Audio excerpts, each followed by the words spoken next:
Hello, gorgeous faces. You guys know the drill. I've got oh, my loyal favorite gorgeous audience here so far. This is wonderful. You guys, any questions you have for Hannibal? I know that every time I talk to Hannibal, I have tons of questions. So if the same goes for you guys, be sure to filter them through. And my rule about quirky questions only, I will be lenient about that because Hannibal is such a font of wisdom and knowledge that Oh, thank you. no questions are off limits. That's Um, right. so I have got to start with a confession and a kind of like introduction here. Um, I didn't know Hannibal. I knew him just from the name, just from being an audiobook narrator. We know people's names. We see them all the time on social media, and I didn't know Hannibal. And then a friend emailed me this thing and said, "Oh, there's this thing called Sleuthy. You should check it out." It's like, and my head went, "Oh God, more rejection." I'm gonna like go and reach out to indie writers and everything.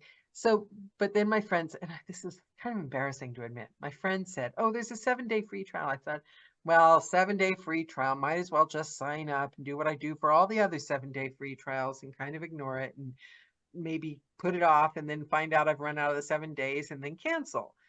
So I go on it, and within 2 seconds, I was like, oh my God. Oh my God. This transforms that horrible pit in your stomach feeling when you're doing cold contacts on Amazon and all it's doing is continually reminding you that like nothing seems suited and you don't fit anything and everything else is already taken by the big guys and everyone else in the world is working. There's hundreds of books out there, but nothing for you. That was my experience every time I tried to do reach outs, doing my prospecting through Amazon. So I got on Sleuthy. I thought, well, this is smart. This is really good. But then I thought, but then I still have the same old problem. I'm still the same old me sending these reach outs to these people. And for some reason, I don't have the magic words. They don't, I don't understand how I'm not salesy. I don't have the magic words. So I did this. Hannibal has this thing where you can book a consultation with him, like a free 30 minutes or something. Then I met Hannibal Hills, and he was 1,000 times different than I expected him to be. I completely, like, I was blown away by that first meeting, Hannibal. And then I booked a Oh, coaching session with you, and your humanity oh, is, you're in two parts. You're part genius, part, and now I get that you've got like the whole meditation background. Now I kind of get it. I was talking self-help positive things, and I'm talking like 27-year-old guys screaming at you to pull up your bootstraps. But Hannibal's like this like seasoned meditator. And we'll get into it further because I've got lots of questions about how the hell you get to be this kind of quality human being without being tainted by like the universe. But Hannibal helped me. And Hannibal helped me to the point that I'm now a happy, busy, booked narrator in control of my career in a very short time. Something that I've been trying to get to for 7 years. And you have a unique perspective on things. So I'd like to hear about 10-year-old Hannibal Hills. gosh, that's wonderful. I'm overwhelmed. Thank you for saying such lovely things, and thank you for having me on this terrific show. Thank you I've for been joining out us. for a long while, and it's an honor. So, well, how do I even speak after such a wonderful intro? 10-year-old me. Oh, he was the actor. He would dress up and put on fake glasses and do puppet shows behind the Where were sofa. you? England or America? Yes, I was born south of London in the Medway towns. Medway towns made up of three towns: Rochester, Chatham, and Strood. And I lived in Strood across the River Medway, which is a sister Medway to the Thames. And so I grew up there. And the standard, the normal accent there is what we call estuary. Yeah. And so if you were to talk to my brother sort of talks like that. It's a bit like London, but it's a slightly different to That's my Cockney. favorite accent. It's fun to do. I just did a book entirely in that accent. Actually, it was great. So it was very comfortable to do. But then later on, I had the edges knocked off it when I trained to be an actor. But so 10-year-old me lived in Strood, and in a little road called River Drive, with my one brother. And I was a very sort of quiet child who spent a lot of time in his room, but I found that I could come out of my shell if I performed. So I did, school plays, and I did plays for my family, say puppet shows behind the sofa, Aw. and I would do silly voices all the time. And so yeah, so that was me really. I was sort of I would hide behind characters, but I was quite a good, well-behaved child. In fact, my for my parents, I was the oldest child, and I came along, and I was very quiet and well-behaved, and ate my food and didn't make much noise. So a couple of years later, they had my brother, and he screamed and vomited for 6 months, and so that's why there's only two. Are you still in Um, touch with your brother? oh yes, absolutely, yeah. My brother actually still lives in England. And now he's got 6 kids. He's just turned 50. But I still Wow. think of him as little Dave. That's his name, Yeah. Dave. I still think of him as this little blonde kid who was quite a little sort of tearaway. He was the sporty one, and I was the quiet one who had a lot of books. Do you think So being the oldest gave you a feeling of responsibility? I don't. That's a good question. I did feel responsible and protective for my brother. I felt sometimes my brother could be vulnerable, and I felt, honestly, if I can be candid about it, I felt a little bit bad for my brother. I was quite a good student, and so I got moved up in school. And so although there's only 2 years between us, in terms of age, it was 4 years at school. And he came to schools after me, so I would have been at the school, and then I'd be sort of just leaving the school when he came. And I'd been in the chess club and the math club, and been on theatre, doing plays, and performing my poetry at the Eisteddfod. We had Eisteddfods even though we're in Kent. It's a Welsh thing, but they did them in Kent schools.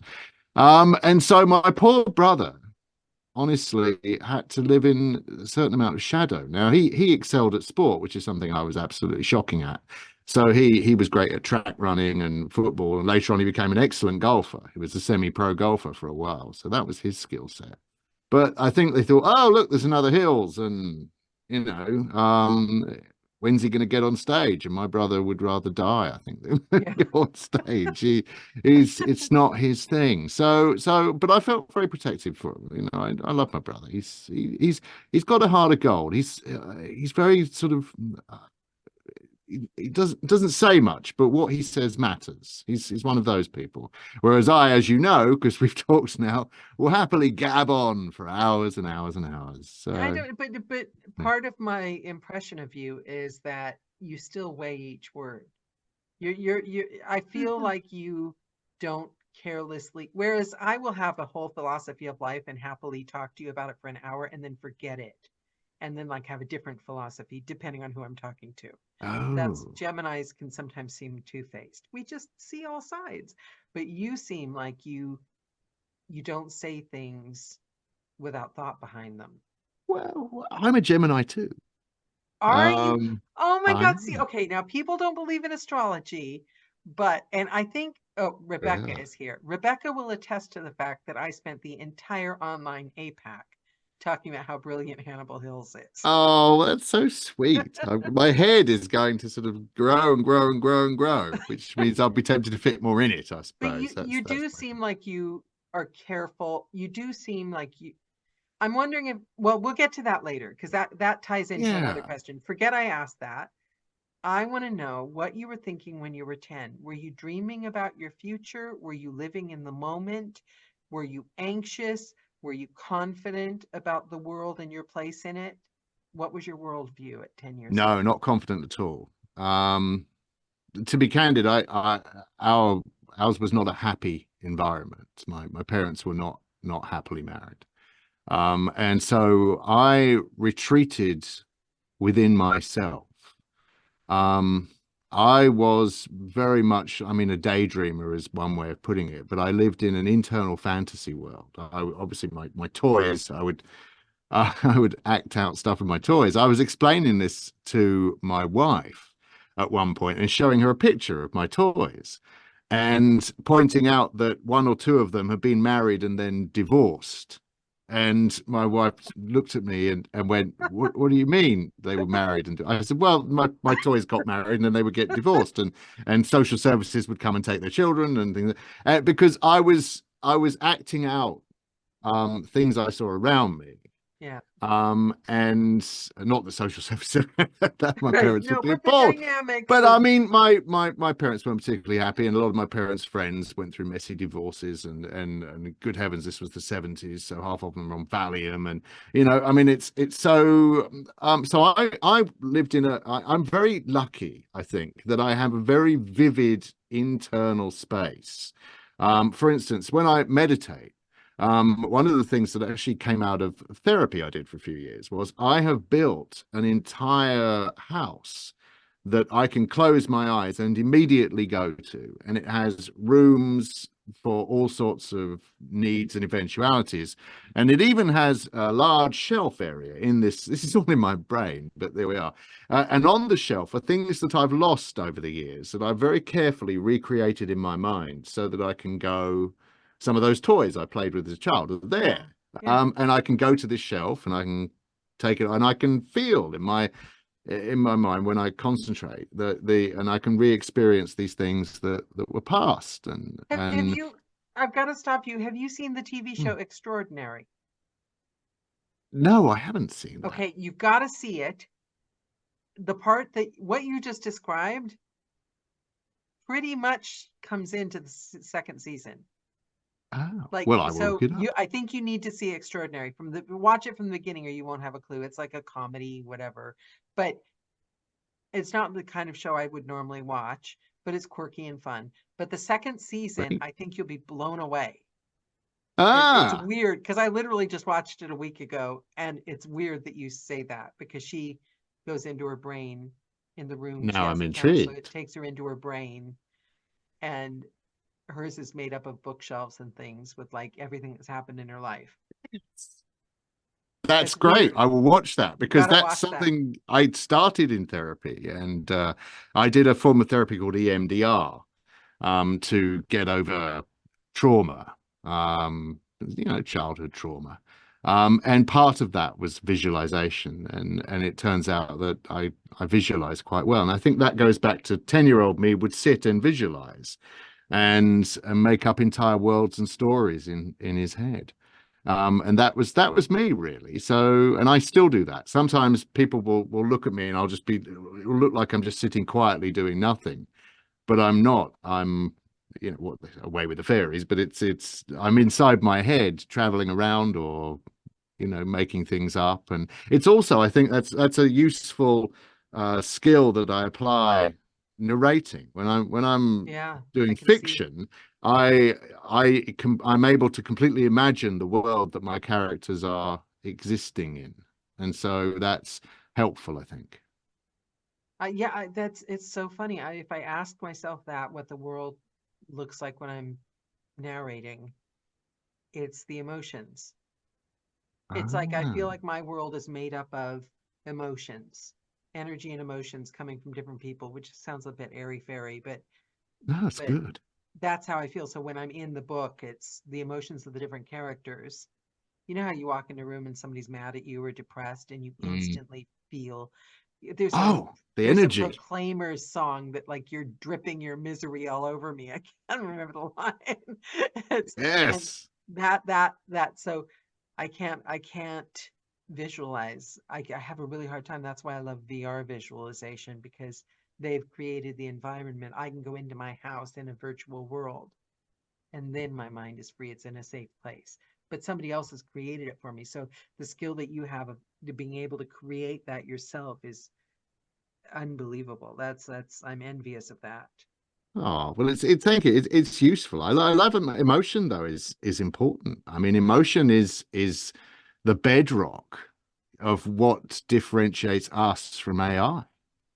I It mean, is. that's why that's the cornerstone of why a human read is better than an AI read. It is, and it's very helpful grasping emotions, being able to pick up a book and immediately make people feel they're in the story. It's not very helpful in real life because you lose track of what your actual emotions are and anyone else's actual emotions. So if you go into like a big room full of people and they're all Yes, nervous, can't you do like that. soak up how they feel. You know what I mean? Yes, exactly. I know exactly what you mean, and it's one of the reasons why I live in the middle of a wood and don't really see anybody. And if I go to an event with lots of people, it takes me about a week to recover. I have started in the last year identifying as autistic. I know that's somewhat. I did this to my father, and he said, "Well, it's quite fashionable, isn't it?" And I didn't do it for Just what you want to fashion. hear when you've done a soul searching. This is why I have childhood trauma, right? You know, so I I was told by a therapist that I was neurodivergent. They just didn't label as autistic, and I don't really see any need to go and get tested. I asked myself sort of, should I go spend the time and the money and get tested? And where I live, there's not many therapists who could do this side of it. And I thought, well, what would it be? It'd be a bit of paper that just said, yes, you're this. But I feel that I meet the criteria. And part of that is a particular type of social discomfort that I experience a lot. As you say, when I go to a restaurant, I can't filter anything out. And so I'm aware of everything that's going on in the restaurant, and it becomes exhausting. See, I And get so, high on it. I get like ah, I get a buzz from it, and I get like, but it's like alcohol for me. I feel like I lose my sense of, yeah, but it's what you said about I think we question. I think when you get a certain age, you start to question your place in the world and like because I mean, hmm, okay, if I look at myself, is the fact that I have my life planned in 15-minute increments on a spreadsheet I've had since I was 8 in one form or another, planned until I'm 100, is that normal? Like, I know it's not normal. I've noticed that since trying to teach people how to do spreadsheets when they've said they wanted to, and they look at me like I need to be carted away, but they like me, so they won't say it out loud. but no, just because something is not, the path that everybody walks, Yeah, we doesn't all mean that have it's our a bad things. thing. We And all and have if that our, works for you, makes you happy, and then I think getting a diagnosis, if it helps you find ways to work around things about yourself that frustrate you, then it's helpful. But if, as you say, it's a label and it's a piece of paper, right. then it's not gonna help you. You know what I mean? Yes, exactly. And but reading about it and studying it has helped, and that's what matters. And I think Yeah. we're all different, and we all should be different. And Yeah. certainly, I think a lot of the time this becomes a problem when we start to judge ourselves based on a criteria of behavior or normality that has been imposed on us. Yeah. I think if anything is true to say, it's that the modern world is not one we have evolved to be in. That as human beings, as creatures, we have not naturally evolved to be in this state. So I think that society and culture is an extremely uncomfortable place for much of us to live in. So however we adapt to that, I think, bravo, and adapting to it is a skill. And sometimes I think it takes a lifetime, even if we're able to get there. And so whatever coping mechanisms we have, be happy. The only time I think a behavior can be classed in any way as wrong is if it is genuinely doing harm to your life, such as drug addiction or drinking or smoking or that sort of thing. Um, and then it becomes wrong. But if a behavior, however quirky, is helping you navigate the world and find your place in the world and find joy in the world, then that behavior is not wrong. And even some of the wrong. I mean, Charles Bukowski probably Right. didn't have the cleanest, purest accepted lifestyle on earth, but like he's Charles Bukowski. He wouldn't be Charles Bukowski if he wasn't the way he was. You Yeah, know what I mean? It's like exactly. Yeah. it's but I have okay, so this is the crux. This is something that struck me when I met with you. Hmm. I ha I think we tread the shallow surfaces of everything a lot as human beings. I think that's comfortable, that's efficient. That's the only way we could get through the day, because if we went too deeply into the whys and wheres of everything, we wouldn't be able to get out of bed. But my thing with everything when you're a freelancer, in my opinion, as having been an actor and dealing with reviews and it just feels like your entire being and your entire being slash your ego, who thinks it's your entire being and all that matters, is on the line. And everything you do it's about me, and who I am in the world. And then you're hit by outside influences telling you who they think you are in the world. And I didn't realize until I met with you that time, because my thing with sending cold contacts and reach outs to writers was like, I don't want to be a salesperson. And and the impression I got from you, which I can't believe I'd never thought of it, I thought I was an intelligent person, was you're choosing books that you already have faith in. So Yes. you're not lying or trying to sell something that's not true. You're offering a service. And now I've gone even farther in that belief, because now I know that it's a massive gift I'm offering. And if the right person wants to take it, it's a gift that we can work together. But what you said, the way you described the way you talk to writers when you get on Zoom calls or chats and they're asking Mm. questions and you're talking to them, you seem to have this like core, you like them. You genuinely like Yeah. and respect people. And that's like, it's easy to feel cynical or worried, or it's all the shallow little things. You don't seem affected by it, and I'm Oh no. wondering why you are so self-contained, because that respect that you have for other people comes out in everything you say. I think you're a little too humble. Personally, I would like you to be Ah, out there doing a little bit, but don't worry, I'm doing it for you. that's very sweet. Well, I have a little mantra that I've been. Anyone who's sort of spent any time talking to me really might have heard this little phrase, which is PCH, which is like it says every email should be PCH, which is polite, cheerful, and humble. And that however much someone has, pardon my French, pissed you off, you've still got to be polite, cheerful, and humble by return, if you can. You know, I mean, it's like, I mean, sometimes it's a lot easier than others, but certainly every dealing we have professionally, polite, cheerful, and humble. So polite, you know, just yeah, great, this is me, hi. Cheerful, you know, jolly, even if you're having a terrible day, but definitely humble. You know, always go into it believing that the person is every bit as valuable, if not more, as you are. Every bit as smart as you are. Every bit, you know, their time is valuable. Their experience is wonderful, and they've got every bit as much to bring to the table as you. And authors are smashing people most of the time. Now, I don't want to work with everybody. You're right. I want to work with people I like. Yeah. I have a list of sort of criteria for a job, and one of those, you know, criteria is that I really do genuinely want to like the people I work with.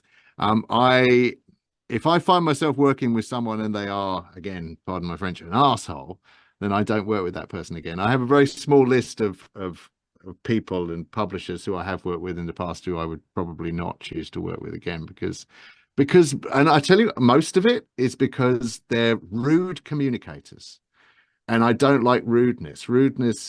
I find it upsetting and unnecessary, and so when I get emails from people, the sort of shouty unpleasant emails, they go on my naughty list and I don't tend to work with them again. Yeah, But with me it's egos. If somebody's ego driven, I don't have enough time. oh Don't yeah. I see him peeking. Hannibal's always friendly and lovely and always eager to help. That's from Jonathan. Um, yeah, so okay, so the thing is,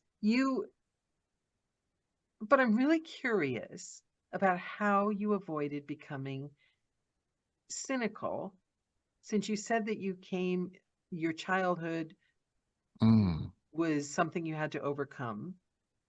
And yes. how did, because I used to have this pure love for people, like pure love for people. It's who I was as a human being. I was like delighted that I got to see people when I left the house. And I remember even up to my last job telling them I would walk across London. I would walk an hour and a half to work every morning. And by the time I got there, I'd be like, oh my God, how I love everyone. How are you? And see the workers out there in the morning with their cups of coffee. And they were like, you are a nutcase. But I miss that girl.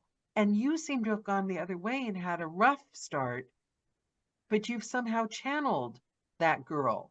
Like Mm. where do you get the joy from? How do you channel it and grow it? Well, I think that's very generous, and thank you. I mean, my wife would say, "Well, you don't see what a bad day," and I do have bad We days. I all have have days bad of days. sadness, and I have days where I don't want to see anybody, and I have days when I'm down, like we all do. And I hide away, and um, and it took me. I think that I'm genuinely happy. If you ask me to describe my life today, I would say that in my 50s, I'm happy. But I can tell you for a fact, my teenage years, my 20s, my 30s, and all of my 40s were very unhappy times. And I dealt with that in some very unhealthy ways. I went through periods of very destructive behavior. And in my mid 40s, really, was when I stopped. I sort of put my foot on the brake. And that was when I really discovered meditation.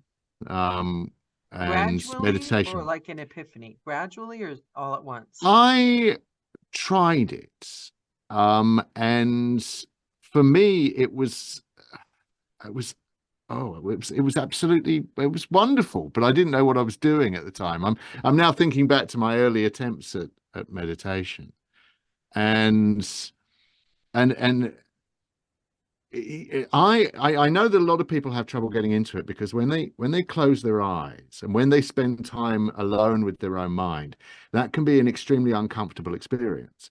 But coming from where I did as a child, someone who spent a great deal of time in their own mind It was your and safe for haven. safe place of Yeah. comfort, place of excitement and adventure, for me, that was a good start. And so I enjoy the experience of I was talking to a friend who came to visit a week or two ago, and he'd been on a 10-day Vipassana retreat. So ten days of silent meditation, I've 11 hours a heard of people that do that. I knew a girl day. that I personally thought she was crazy, but I mean, I get the benefit of it, but like I can't think of anything more torturous And ever. I think a lot of people like that. And in fact, the guy who invented this, whose videos you can watch online, he says, this is going to be difficult. This is hard. This is, you're alone with your mind. This is going to be torture.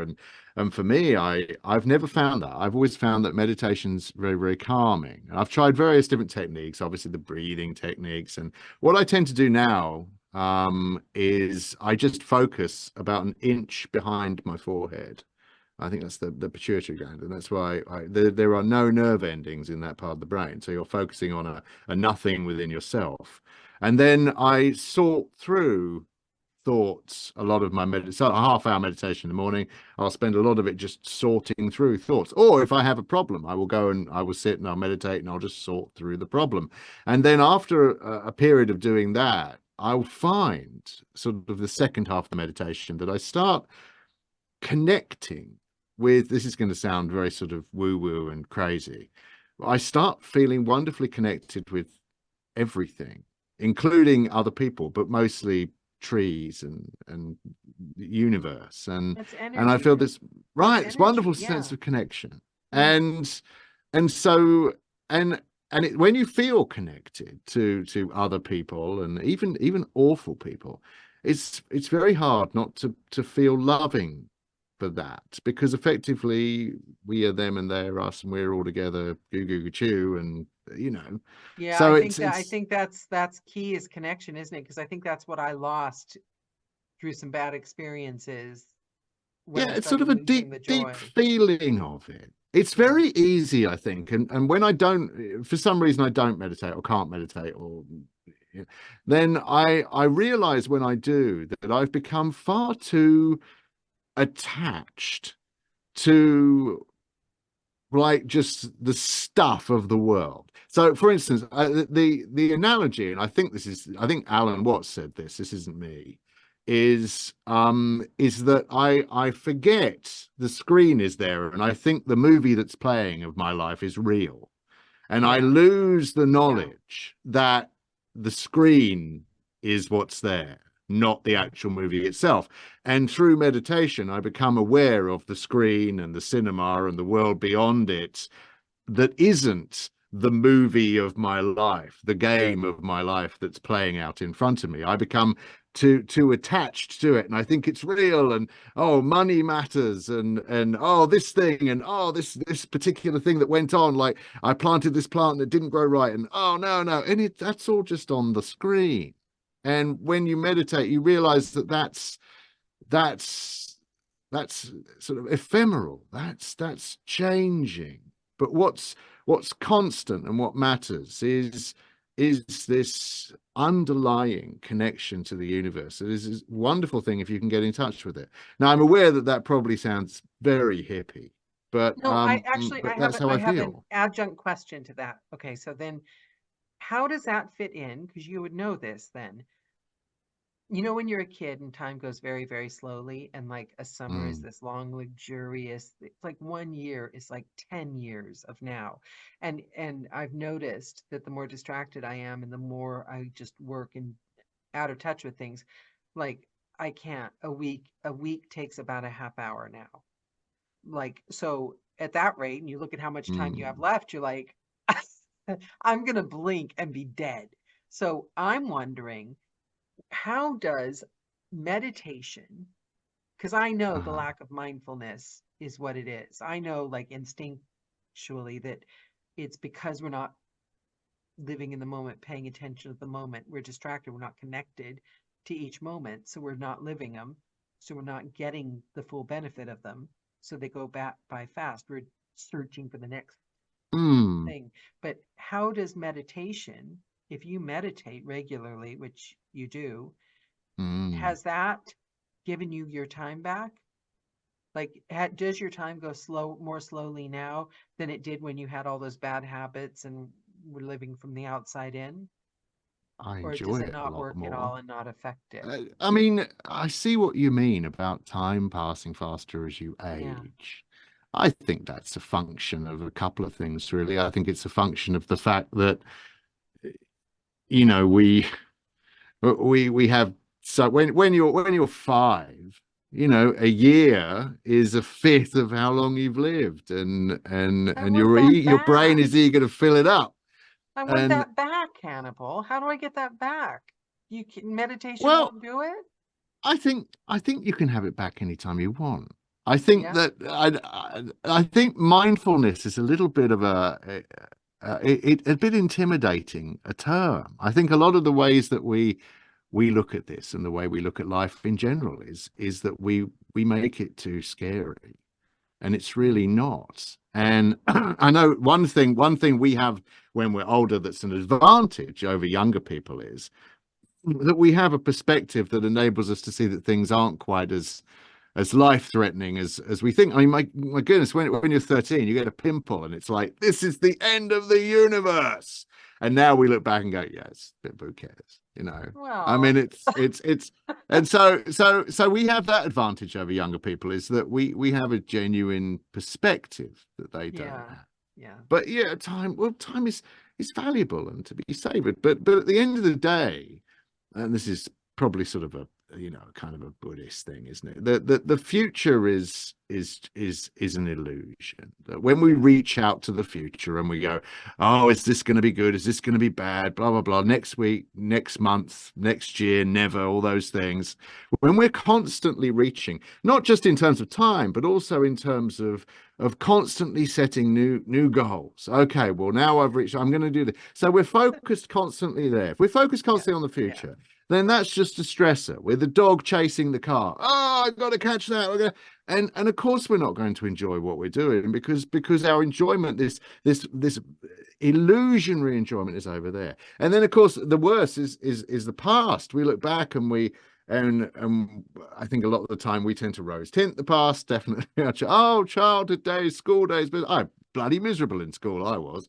And so that is illusory. It's the all that really matters is this little bit of time that we're living in now, this little bubble that's just this bit, these few seconds here and there and the that we're spark of here. who we are, and like Right, and lighting make the that the spark. best. Focus Yeah, on that. And yeah. next week, yes, I'm not saying, don't go shopping so you don't have any food, or don't or just completely forget everything that happened last week. Of course, it's valuable. It makes us who we are. But at the end of the day, those things are illusions. What's real is now. And I think mindfulness, we think about mindfulness, well, I must concentrate on my breathing, but honestly, you're better off just go out and just look at trees, right? A lot of the time, and this is actually, it's another Alan, I'm talking a lot of Alan Watts, but Alan Watts talks about how we become obsessed with straight lines, that we become obsessed with perfect shapes, these sort of shapes and lines and having everything lined up. And he said, if you go out and you look in nature, so like in our world, if things don't line up, we say, oh well, that's ugly, that's skew, that's wrong, we need to straighten it, get the spirit level. But if you go out in nature, there's no straight lines. And we don't look at trees and go, well, that tree's crooked, that tree's growing wrong, that tree should be straight up like that, Yeah, and and beauty. because People like symmetrical faces. They make judgments and right, subconsciously like you more if you have a symmetrical face, which is weird to me. But it's strange, isn't it? yeah, they But do. but They but so I enjoy it. I mean, just go out and just take the time just to stop. We're all in such a hurry, and yes, I mean, life does. Oh, we got to. There's only so much time, and we got to must. Like the white rabbit. Quick, I've got to go. But just stop. well, that And Rebecca says she rates trees when she goes hiking, not on their perfection though. Rebecca, you gotta right, don't leave us hanging. You gotta tell us what you rate them on. yeah, I rate a tree. And also, I'm curious. Okay, so now I'm going to diverge into a controversial subject because I find those the most fun. Um, Royalty share. Oh, I love And Rothschild. I have had a bit of an epiphany, and I was like a lot of people start off or started off on ACX. Oh, on Yeah. coolness. So Rebecca rates trees on coolness and Oh, interestingness. So yeah, points for exactly. character. I like that. I like that. Trees that make you go, wow, look at that. I You like know? that. I like Yeah, that. He's been through stuff, that tree. that's right. That tree's seen some things. Yeah. Okay, so royalty share. A lot of Royalty share. narrators start off on ACX. And then Yeah. I remember the first time when I was a new narrator, and I was so proud of myself for getting some like books, and I was like Yeah. making best friends with some of the writers. This was like when there were like a lot, good books on ACX. They were still giving bounties or whatever they were, and I was making friends with writers. It was like I loved every minute of it. And then I was like in a group with someone, and they made a comment. They said, "Well, I wouldn't want anyone to think that like I'm still an ACX narrator." And I Oh. immediately felt shame. I thought, well, that Aw. means that I'm not, I started the same time as this person. So why? And this, I was new. I'd only been doing this for like not even a year, but I felt shame. Like, why have I not? Now, this person's supposedly a publisher narrator, so they're better than an ACX narrator. And that is a very real thing. And then somebody the other day used a term, and I'd never thought of it because it always bugged me that people seem to be chasing a level of importance, and it wasn't respect. I couldn't figure out what it was, but what I've come to realize is it's profile. So people Yes. are in the business for different reasons. In my opinion, I might be seeing things in a skewed way. Please feel free to tell me. But I think that some people are chasing profile, Hmm. and that's where they get sad. And there's nothing wrong with that. I'm not putting that No, down. And that's great. some people are chasing what they maybe, and a lot of times I find these are the people that were in theater or on film, they were actors, and they have that need to prove that they're a good actor. I know I do. Like that need to be a good actor. I'm chasing that feeling that I'm really good. That and it's something that only you can give yourself, that feeling of, and Yeah, when you know when a little bit of magic's happened. you've got that bit and you've just, and you go, wow, Yeah. and Yeah, for me, that's the you real gave that goal. back to me because Oh, thank you. But you always I'd, had it. well, I mean, if you get publisher success, right? Or if you start getting publisher jobs, Yeah. you find that it's easier because it's not as much work, you're not helping, you're not having to do a lot of the areas that you do when you work with writers. But you made me question why. Why, if you make a good business choice in the beginning and the book is worth money, why would you Mm. not want to work with a writer? And now the ones that I'm working directly with, don't get me wrong, I love you publishers. Please give me as much work as possible. I Hello, will love publishers. you forever. But I'm doing a book for a writer the other day, and halfway through, I'm like, oh my God, they created magic and they handed it to me. Yeah. And I get to play with their magic and create something. It's profound. Do you know what I It mean? is. I do. I mean, here's my thoughts on that. ACX, Jonathan, I know you know what I think about ACX, and that it's unfortunate that the majority of the books that are posted on ACX are of how can one put it, questionable quality and It's very not, questionable sales value. yeah, I'm going to be this was kind. 7 years ago. I could Yeah, not, 7 years ago there was gold to be found in them Dar yeah, Hills. I mean, not now. I couldn't, I you could find haven't seen a book on there in great years. indies on ACX, and a lot of us start there, and that's fine and okay. And then of course, well, there's this sort of, this comes to something I think about every day, which is this idea that there's a well-trodden path in this business, and an expectation of waypoints along this path. Yeah. And to a certain extent, we all foster that, because when we see people, the most accomplished of our community, the people who have thousands of books, Yeah. and the people who are, earphones awards and names and everything, and we ask them, so how many books did it take you to get here? When did So you what start did getting you that? do? How did you Right. get it? At what point did you do this? We set up this idea of sort of way stations and Yeah. standard way stations, and it's Yeah. graduating from ACS, and then you do small publishers, and then you get to work for Tantor, and then it's the big names and the directed production, and then and then you're trying to get awards, and you get your first review in audiophile and earphones warden, and if you're very lucky you get an Audi and all those things, and those sort of, and then yeah, and and you're right that some people, that idea of status and profile and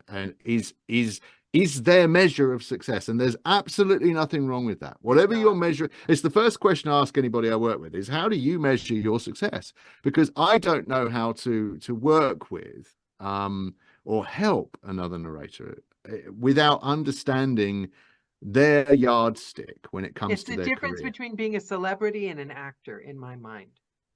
Yeah, and I think Yeah. you can be They can both, be but they're both. few and far between, right? Yeah. I mean, and Yeah. certainly there are so many super wonderful, talented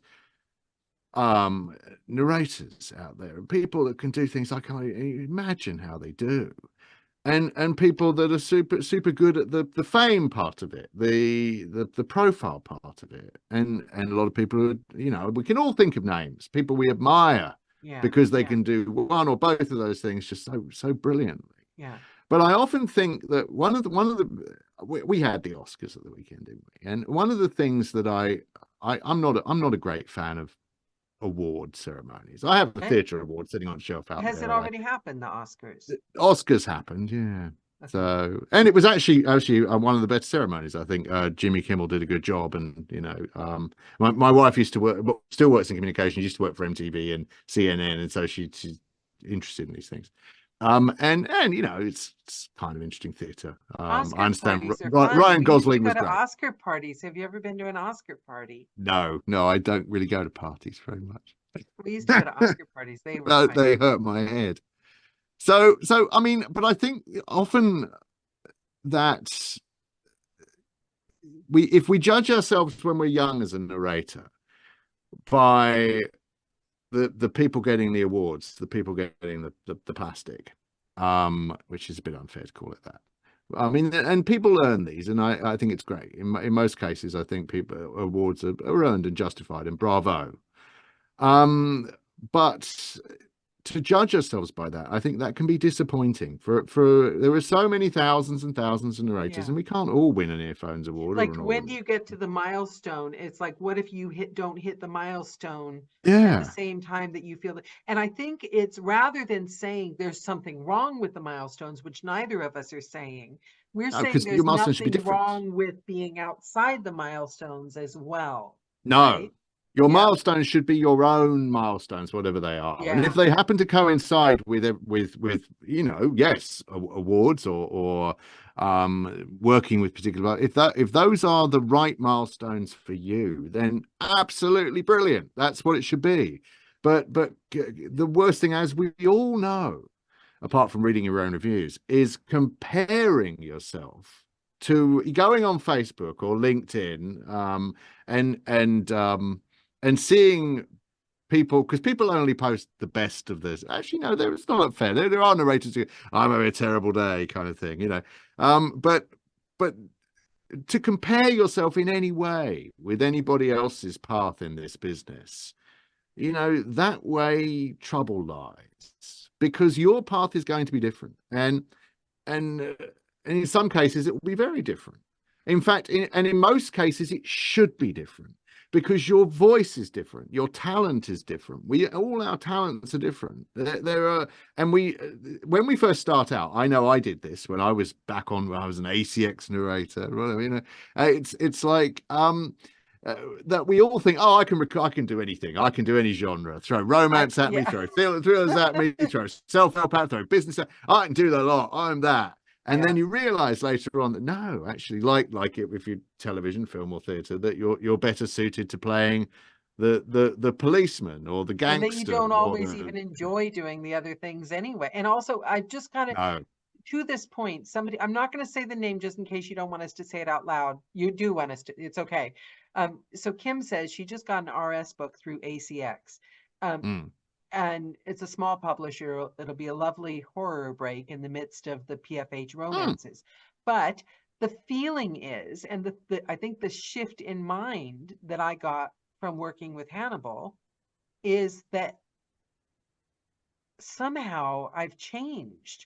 Whereas I'm hoping now when I talk to a writer that they might want royalty share. Right now, That's a yeah, shock to me that somehow you managed to make me see it that way, Hannibal. That it right. doesn't mean you're not going to get any money necessarily. No, this is the myth of royalty share. And Yeah, I know our time is short, but I'm gonna take a minute on this, I think, because yes. this is It's kind of important. I'm an evangelist for royalty share for a reason. Yes. And that reason is that I've made a lot of money from royalty share. And I think royalty share is great, and I prefer to do it, and I don't particularly like working with publishers doing PFH. And to be frank, all the stuff I've made real money from is royalty share. And you say that and people go, what? Royalty share is terrible. Royalty share, you only sell like 2 copies and it's awful. And no, it's as awful as the books you choose. It's as awful as the books you do. And so the trick is, a lot of the time we would put more thought into what restaurant we're going to go and Yeah. have dinner at than we would a royalty share book. We pick them because, oh, I like the sound of the cover, or I got nothing else on, or blah, blah, blah. And we don't look at it and go, is this book viable? Right? Is this a viable book? And and you know, we just sort of pick them at random. Of course, if you pick anything at random, it's not going to work. It's going to be Yeah. terrible. And so you have to be clever about it. You don't just go to a restaurant and look at the menu and just go, yeah, I'll have that, whatever. I don't know what I pointed at, but just bring it to me. Well, chances are it's going to be awful. So you need to carefully study it. And with royalty share, what I found is, by making a lot of mistakes over a number of years, that there's a criteria, there's a system you can use to assess any project, any book, that, and you can say, okay, looking at this criteria, this long list of criteria, what I've started calling the audiobook success matrix. That's the thing I'm building right now, which is, it's a grid of factors that make a project viable.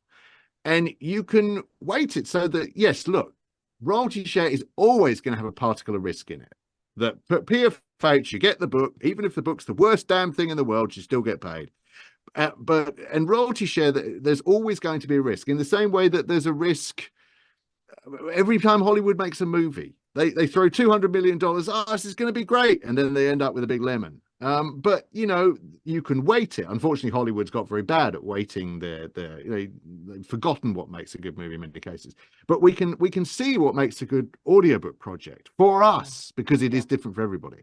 And it's a list of criteria, and some of those criteria are very basic. Things like, what's the sales rank? You know, does it fit the genre? Is it right for my voice? Is it getting good reviews? Does the author do marketing? Does the author have a following, established following?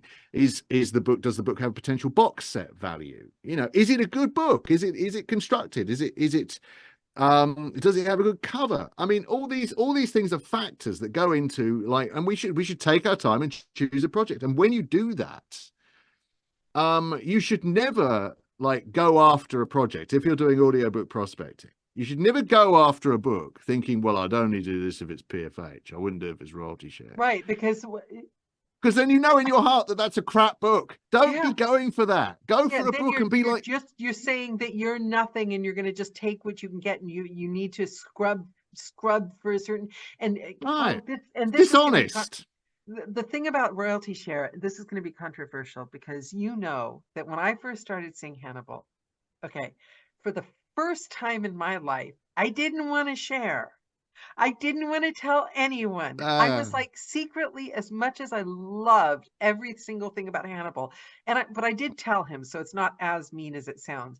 I didn't want anyone to go on Sleuthy, and I didn't want anyone, because I thought all the narrators are now going to, if everyone's doing the same thing, then it won't work. And then I couldn't help myself. I started bragging about Hannibal. I started bragging. Oh my God, I'm the boss of my own business. I'm such a badass businesswoman now. Oh my God, I'm in control. And I started bragging, and I got so many eye rolls.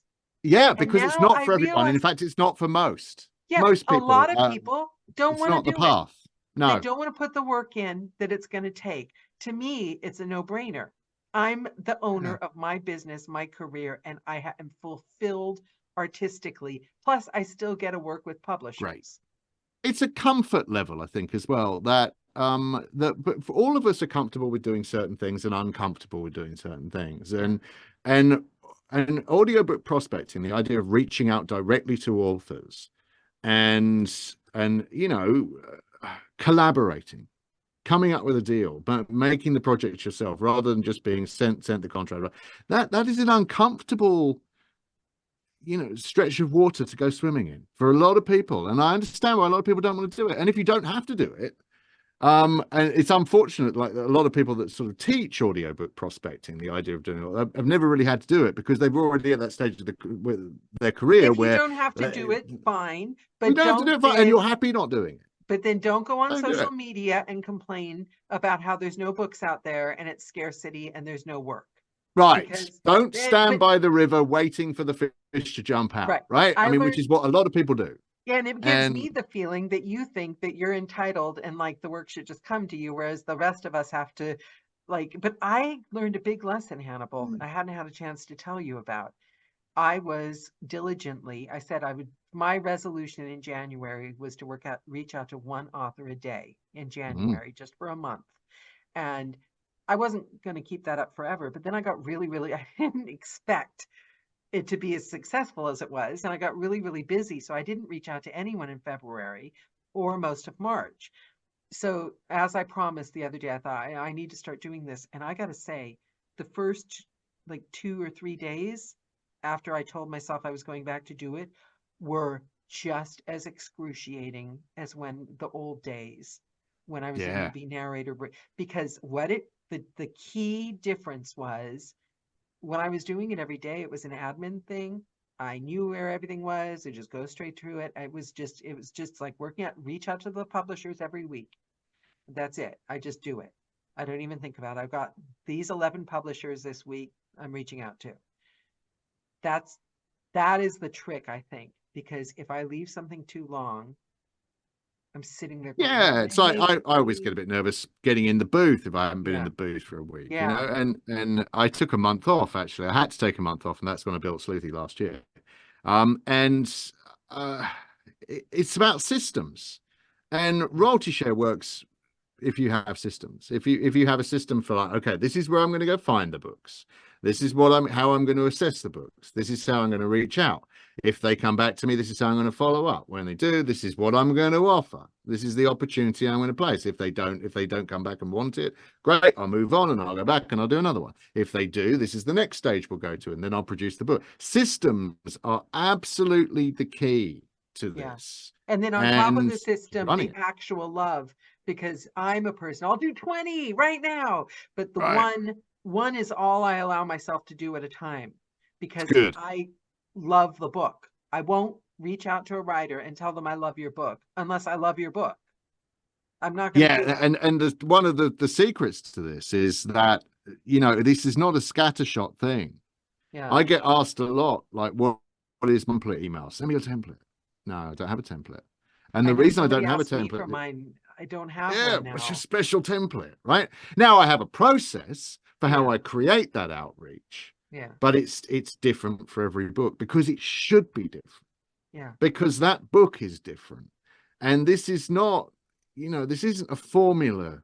Like it is it is a formula, but it's not cookie cutter. It's not a factory. It's a process, a system that you build up, and the more you become confident with it, the easier it gets. So the first two or three you do, I remember the first times I reached out to an author, I had no idea what I was doing, and I was, oh, what have I done? And it took me ages to press send on that email and all those things, and now I'm like, okay, because I know what my limits are. I know what I'll say yes to, what I'll say no to. I know what I'm going to go where I'm going to go if I get a response. I know where I'm going to go if I don't get a response. I have the systems in place, and I trust the system in the same way I trust the stack in my DAW door. And you In the give same way I trust each my writer microphone. attention, right? You give each writer, Yes, yeah. that's the trick. Well, it's not a trick. I mean, it that's what it is. It's like That's what actually dating. gets you. Yeah, it gets you. You know what you like, you know who you are, you know who you're not going to get Yeah, along with and how to deal with it if they get their feelings hurt and but right. if you show up for a date with your checkbox, I know a lot of girls that do this, their list of what they want in a man, I'm sorry, you're Oh doomed. yeah. Yeah, you've got to bring your heart to it, authors can tell. Authors are very sensitive people, but Yeah. also, working with if you're trying to be interesting to an author you want to collaborate with, if you found a book that has the potential for real success and real enjoyment, then you know let their imagination work for you. And so this is, I'll just throw this out there this is why I don't send samples. I don't send samples to authors. What I do is I make sure that for the genres I'm approaching, I have the very best sample of a book that is super in that genre, whether somebody else has narrated it or not. Obviously I don't narrate my sample, but if someone else has actually done the audiobook that's on Audible, it doesn't matter. I'm going to do my version of that, and then I ask the author to go there. I suggest they go there, and of course they do because they check you out because they're curious. And then they listen to that sample, the best work I can do in one of the best books in that genre. And because authors are imaginative people, they then imagine their work in your voice, which is way better than any sample you would have produced. And they go, oh, now I can see my characters in this particular voice. Oh, I'll drop maybe collaborating would be a good idea. And it feels good, doesn't it? Because the other thing is like, this is a person I respect the hell out of.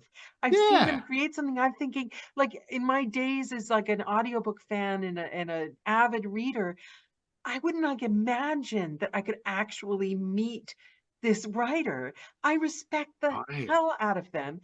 And then they come back after they've heard that first sample. And the ones that like you click with, and they're like, wow, I love it. And you're like, Yeah. oh my God, this person that's like my hero loves what I'm doing. It's, And you who wouldn't collaborate. want that? It becomes a collaboration. It really Yeah. does, and you know to spot the ones that are going to be the micromanagers and things like that. It's saying no Yeah. and knowing when to step away. There have been a few times where I've had a project where it very much almost came to contract, and I soul searched and just decided, no, this is just not right. This is not right for me. And I explained that, and sometimes they weren't too happy about it, but it was the right thing to do, and I don't regret I it. go past contract. I go 15-minute sample. We're not a And done deal until that sample. there you And go. you So, have that and you it have to fits. literally say you're 100% happy. Yeah. 100%. Because I won't otherwise settle for no any one's going less. to be happy, and you're going to produce work that you're not comfortable with Yeah. and they're not comfortable with. And but royalty share, if you do it right, and you have a system for looking at and selecting Yeah. projects, and you're happy with doing the outreach, and you know what deals you're going to be comfortable with, and those things, it can be a joyous way to make a It living in this is. It business. really is life And changing, Hannibal. You have you, literally, know you have given me thank back you. my profound love of being in the booth. Whereas I've Oh, been doing it that's a for a wonderful long thing to say. time. Thank you. You But do it hours was and it's always work. there. You just it was hidden behind a curtain. You just pulled the curtain back and you found it. It's always Yeah, there for it's you. a hundred Your percent there. joy. Like I can't wait to record. I can't And we wait should to all go be in like, every we should day. all go after books that we're passionate We about. think we can't though. We think we Mhm. have to like beg and cry and hope somebody lets us do the work we want to do. Whereas it's out there for the taking. It And is. And it is. it is out Just there. It's just out there. if you find something you love, reach out, tell the person you love it. That's simple. Yes. What have you got to lose? And It- we're the alternative to AI. We're the solution, especially if we're willing to collaborate as yeah, royalty share, aren't we? I mean, do you we want a are. virtual voice or do you want to work with me and we'll create something profound and beautiful together? Yes. Now, this comes down to like what I would sort of say on, this. If I had any bit of advice or nugget or something, Oh, is wait. that Oh, wait. Oh, wait. I'm going to stop you. Hold that. mm, Because I'm going to ask you for the one bit of advice if people take anything away from this call. Would this be oh it? yeah, this would be it. Okay, good. Good timing. Great. So I had a conversation recently, and if you're listening, you know who you are about death, about like this is a horrible way to start my advice. But it's what do we regret at death, right? Do we regret that we didn't work more? Do we regret that we didn't eat more tuna fish or whatever? No, we regret the risks we didn't take. We regret not being bolder and braver and not, we regret being just a little bit too cowardly about things. It's all that. The things we regret at the end are all the opportunities that we denied ourselves. And one of the joys of doing this, the royalty share and finding a strange path along the way, the unexplored path up Narrator Mountain, is that you're taking those risks. You look back and so as you said, if you reach out to someone and they write back and go, no, I don't want an audiobook, get stuffed, then at least you took that risk. You can't regret it. And the best careers, the best way of channeling yourself through life, a life where you can get to the end, however short it may seem, and don't think about the end. But when you do get there, you'll look back and you'll think, well, at least I took those risks and life was worth it. Whether it happened or not, at least I didn't deny myself the opportunity for it to happen. And so if you're sitting there, the advice I would give is if you're sitting there thinking, oh, I don't know, I'm going to get to the next stage, I've stalled, I don't know. Be bold, take a step off the path into some unexplored country. Find the path less traveled. Maybe that's your path.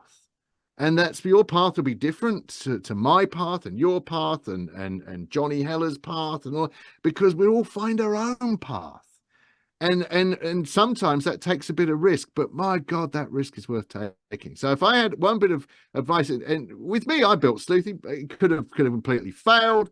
Nobody could care, couldn't have worked. I was amazed when I turned it on, what it did. But it took a month of my life. That could have been a month I wasted. I could have been doing, per finished hour books and earning money that month. But no, I took a month off and I built it. What the hell, right? And so take a bit of risk. And then also, can um, I challenge people? You take that risk, but if you watch this call, and Hannibal's an example, Hannibal will say, I've made a lot of money. There's money to be made in royalty share. But if you yeah. hear Hannibal narrate, huge talent. Like, I think, No. and I know you're humble and you hate this kind of thing, but indulge me. You did this thing where you did like 3 or 4 accents on like our first call, and I was like, who is this guy? Where did you? And it comes down 10-year-old to me with what the silly you've voices. got to do the work. Like, you got to put your boots on the ground and get in the booth and narrate every single day, or if you get days off, Yeah. whatever, each to his own. But you've got to do the work too. You can't just Yeah. find the And trick for you've the got money.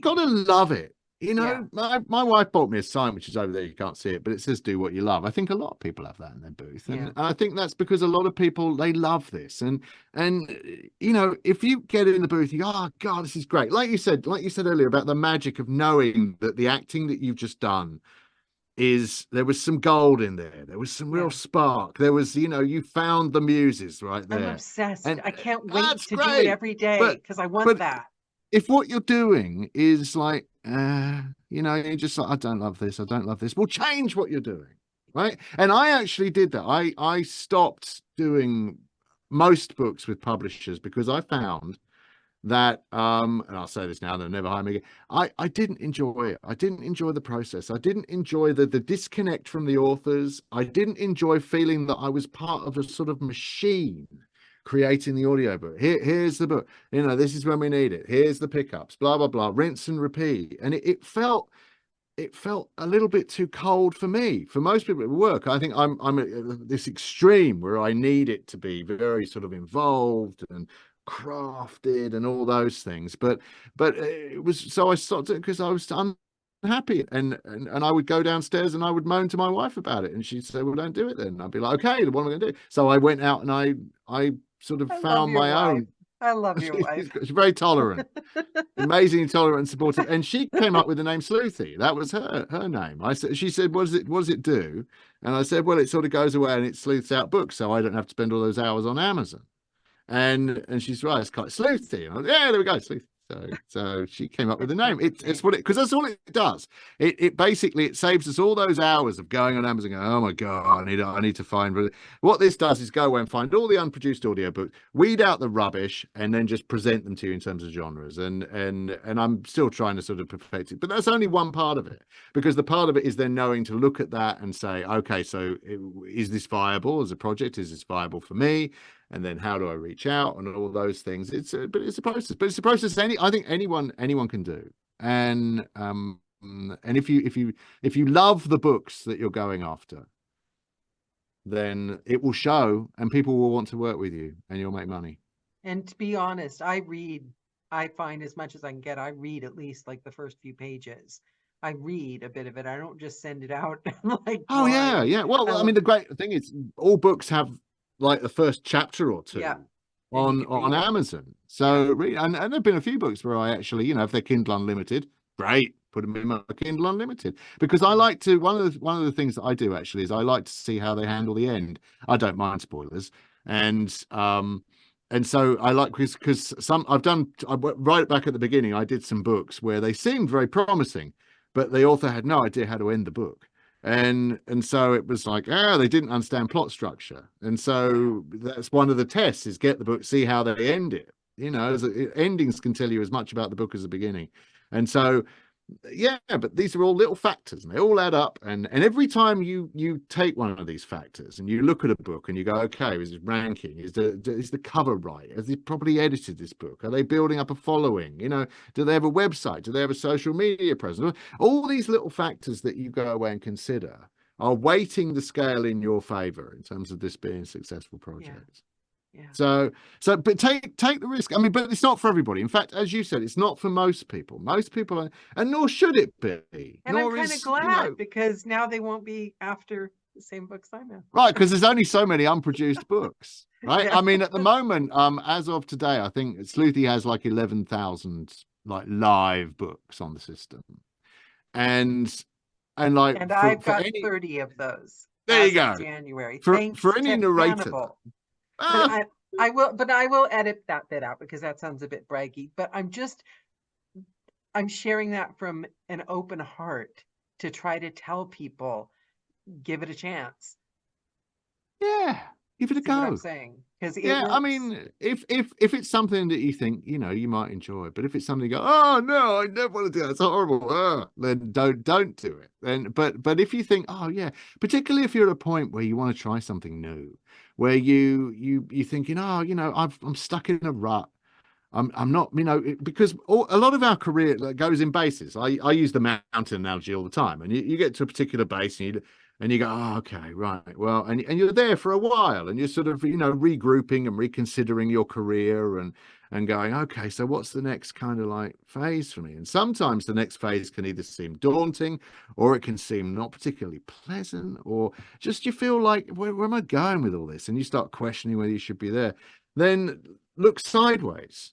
All right, well, maybe I should try something else. A different approach to getting books rather than just emailing Tantor every 5 or 6 weeks. I mean, it's try find a book, go to your bookshelf, find a book on your bookshelf and go, oh, I love this book, and then go on Amazon, find books like it, because I've actually produced several books I found on my bookshelf that didn't have an audiobook.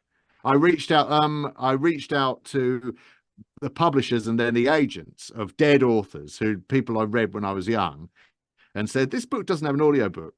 How about I license it? And great. Now that's a different skill than reaching out to authors. Reaching out to agents and publishers is different, right? It's different to do that, but I'm scared of it. But it's but I did that, and I've got several books now that were books I read as a kid, and I just thought I like that book, so I'm going to reach out and see if they were, and strike a deal. Karen Cummins does that a lot. She's quite good at that too. I admire people that do that. But authors and agents can be they can be a little bit prickly. Yeah, so they're not very chummy sometimes. But that's because they're all business. Whereas when you're dealing with indies, when you're dealing with indie authors, it's often about the love of the project. Because what this book that you're going after, this was their baby for a few months. For a few months, this was what brought them joy and gave meaning to their life. Yeah, I'm starting another one tomorrow, and I literally cannot wait. I mean, it's like, yeah, oh my god, because it's great. Because now it will become your baby for a few weeks. This will be what you think about and the world you inhabit. Yes, it's always amazing to me when let me do all 16 in the series. But be sure to do the box sets. Box sets. If you can do box sets, I learned a few years ago, double your money for almost no work. And so box sets. What I discovered them after the books have been out for a while. No, I release them at the same time. Release them as quickly as possible. We tried that for a few months, and then we figured no, because what actually discovered this. I worked with an author called Lee Mountford. We've done 17 books together.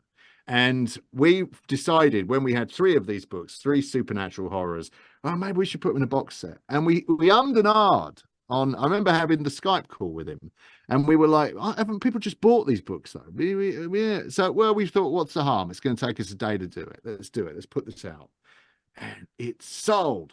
And we realized that box set buyers are quite distinct from individual book buyers. Box set buyers are kind of a world in themselves. So the box set won't take away from the individual sales? No, the individuals will sell and the box sets will sell over here. They're 2 different types of buyers. And so they will sell, they'll have legs.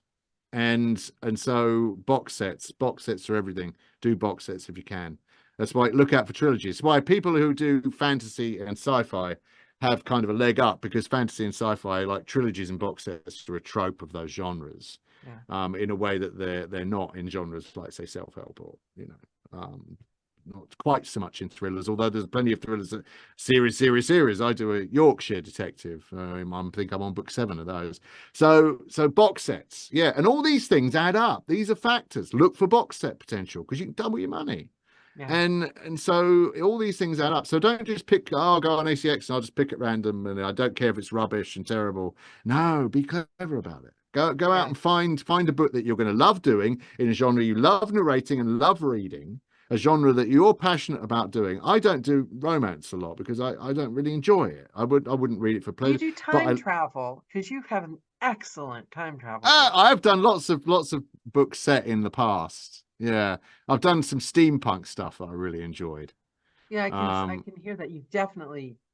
But for me, my joy is doing characters. I like doing the character voices. Yeah. And I'm banned from doing character voices around my wife most of the time. The only time I'm allowed to do it is if we have guests.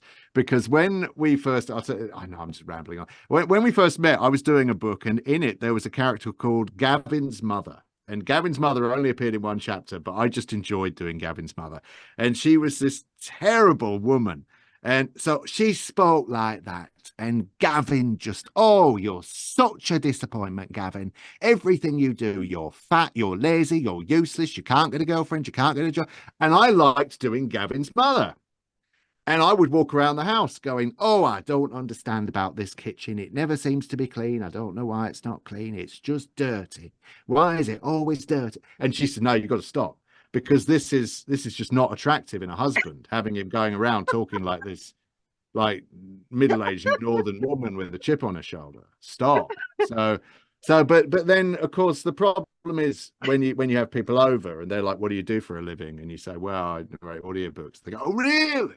Oh, and then they start wanting you to sort of perform, don't they? We all know this. And so now I just go, I'm in publishing. And they go, oh, that's boring. And then they talk about myself now. Yeah. Okay, now we have to, I want to interject, and and also, just in case you guys think that like I'm just like being weirdly sycophantic, I've got backup here. Jonathan says Hannibal changed my mind about RS, and I'm doing reasonably well via RS. And keep in mind, Jonathan's from over here, so when he says reasonably in American terminology, he's blowing it out of the water. So like that's Jonathan's great. Jonathan's got such a beautiful voice and talent and just a warmth to him, and with the right book, Jonathan's going to shine. And it's like all of us, like our talent suits the right book.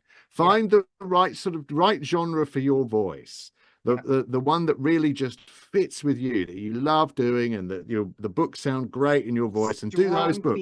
Just do those. Yeah, there you go. Just do those books. Do the books you love.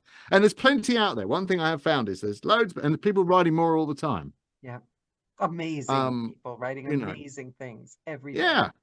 And now a lot of indie authors are let's address like a dark shadowy elephant in the back of the room. A lot of indie authors are using AI to help them write. There are now not just to write the damn things. We're not talking about just going to ChatGPT and going, write me a novel.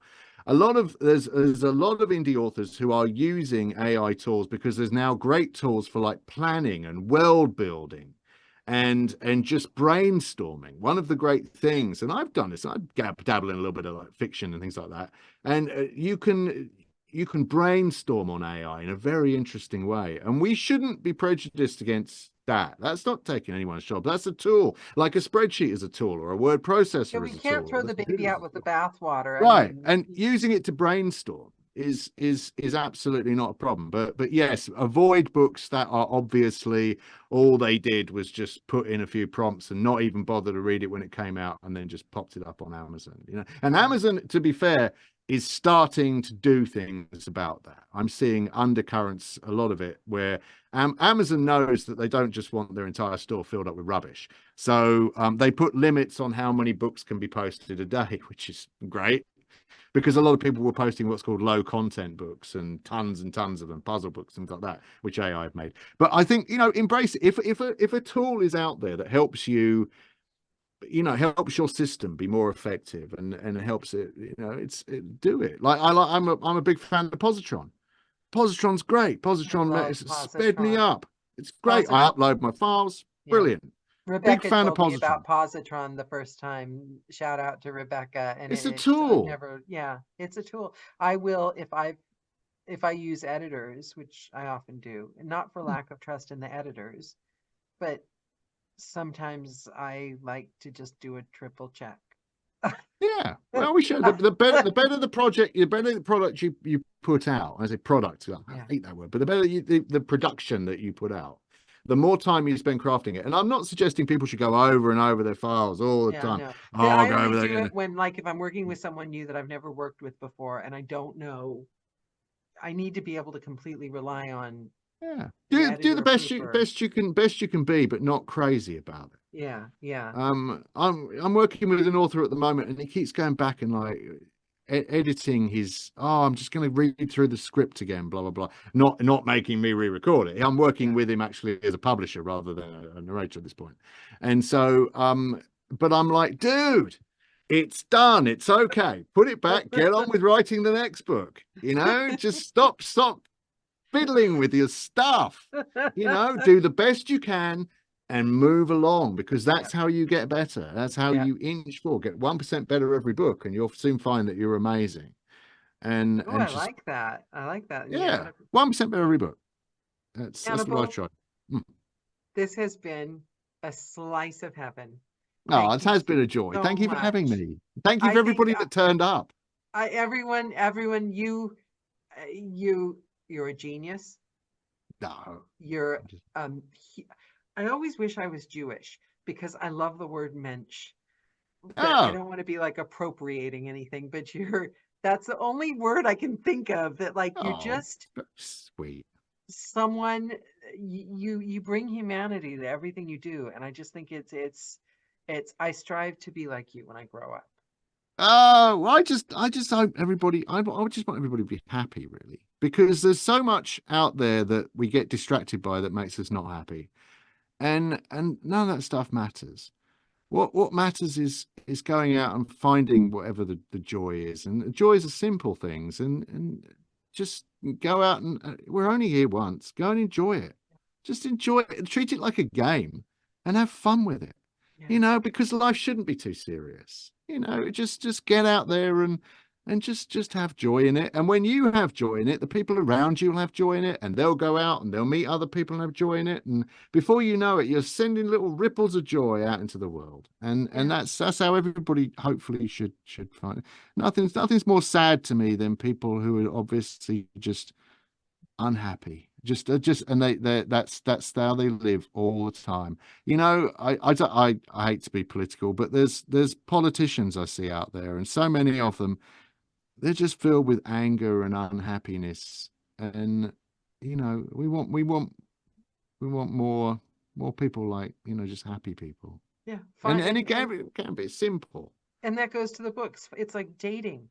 Have fun. I remember Yeah, people used to have so miserable in the dating process, and I was like, oh my God, you got to just like meet these people, eat food places, flirt. Everyone tells each other they're yeah. gorgeous, and like, so what if you don't marry them? Like, have No, fun. It's go out there that's and how explore. royalty share are, though.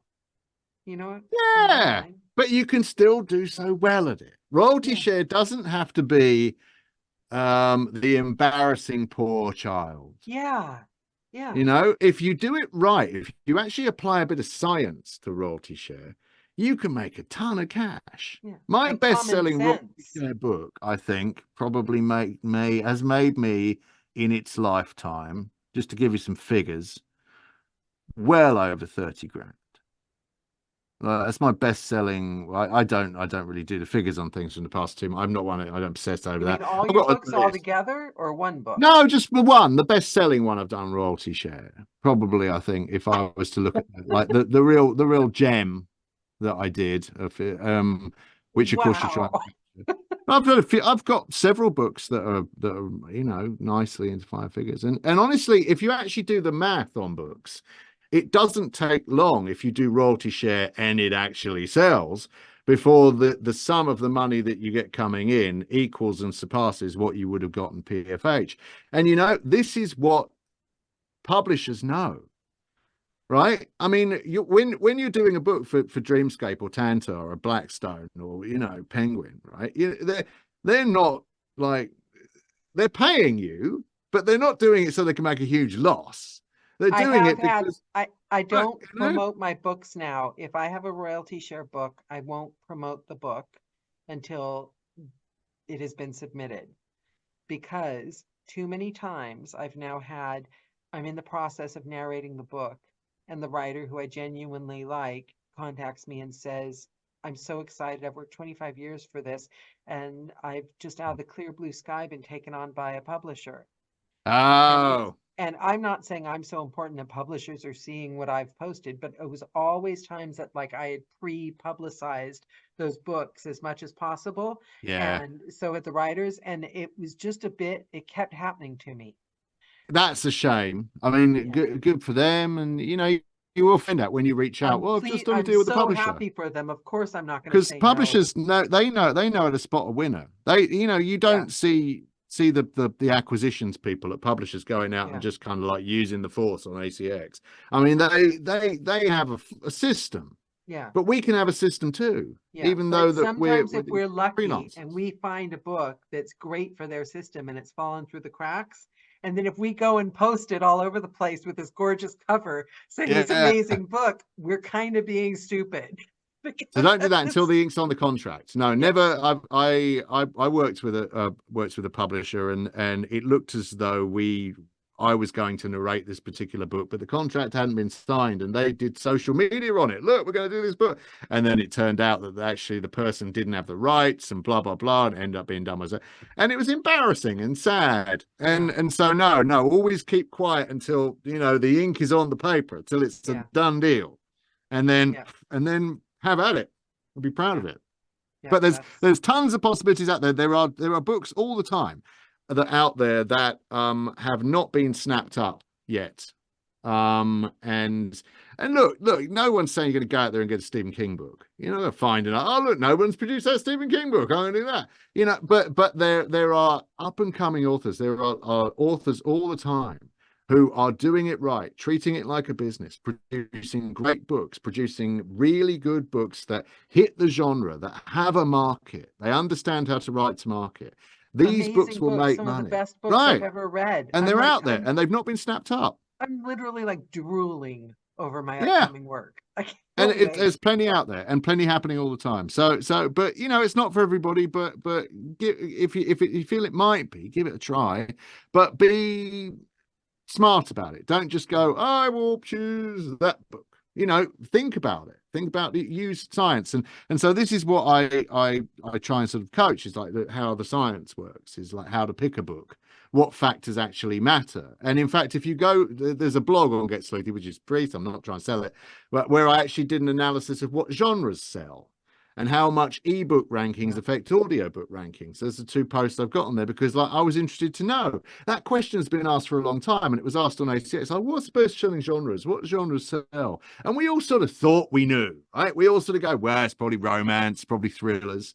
But I actually did a study on this, which you can go to Sleuthy website, getsleuthy.com, plug, shameless. And you can see this study that I did, which actually I was surprised. What sells and what doesn't. But there's also science. The Sleuthy website link is going to be in the about section if you're watching this on YouTube. So if you're watching this on YouTube, look for the comments in the about section, and you'll have the link to the Sleuthy site. And also, I can highly recommend, because that alone wouldn't have helped me in my new approach to royalty share without having had a coaching session with Hannibal. So and I know I'm not trying to sell my coaching. I know, no, you really helped me. So look at, but all of that's how I reached out to you. So that's all on the Sleuthy website, and you can get that link in the about and section. it's 7 days trial of it. I mean, just all it does is show you what books are out there. I mean, it's a shortcut. It's time saver. I'm not, Hey, I'm not, it's the first but thing I've ever try it. signed up and not quit after the trial. There've been a lot of people who've tried it, and I mean, well, I mean, I don't want to say hundreds or anything, but you know, there've been people who tried it and they go, no, it's not for me, and that's great. At least they Yeah, tried it, you yeah, know, and it's not going to be for everybody, but that's why I've given everybody that like free 7 days. Everybody gets a free 7 days. Try it for 7 days. If you don't like it, great. At least you tried it, you know, and then if you like it, stay on, you know, and if you're like, okay, well, if you've got some gaps to fill, because a lot of people I've found who I've worked with have a lot of the knowledge they need to do the yeah, outreach. They yeah. kind of know this bit and they kind of know that bit, and they sort of think, and yeah, and really it's just about bringing it all together and filling in the gaps, and With that's me, it was really the what I've helped with. mindset. With me, it was the mindset. Yeah, right, you can That do was it. a huge, I was looking at it the wrong way. Yeah. So And understand. actually outreach itself, there's the way to look at that is different. Yeah, When you're reaching out to authors, it's like that's why when someone comes to you and says, send me your winning template that you send out to authors, yeah, that's not the way. And it's, or at least, I mean, you know, it can work. And the thing about this is that there's no, you know, yes, there's ways of like weighting the scale in your favor, and there's ways that I think are more likely to work than others. But there are people that do the exact opposite in some cases, and it can work because, and the reason for that is all authors are very different. yeah. Authors have very different personalities, very, and you know, so they're not all going to respond the same Yeah, I way. You think it's don't what's put a coin in and get behind the the gumball words out. you're saying. It's your Yes, intention. be And genuine. yes, yes, yes. Heart. Okay. Yeah, Hannibal, be genuine. hate to do this. I could talk to you for a million years. This is fun. This has been wonderful. I can't wait for this call to get up. Thank you so much. I will send you the chat from the call. And everyone, thank you so much for joining. Thank you, everyone. Thank you. Bye, everyone. Mwah! Bye, everyone. Bye, Bye. Hannibal. See you later. Bye bye. Bye. Thank you Bye. for having me.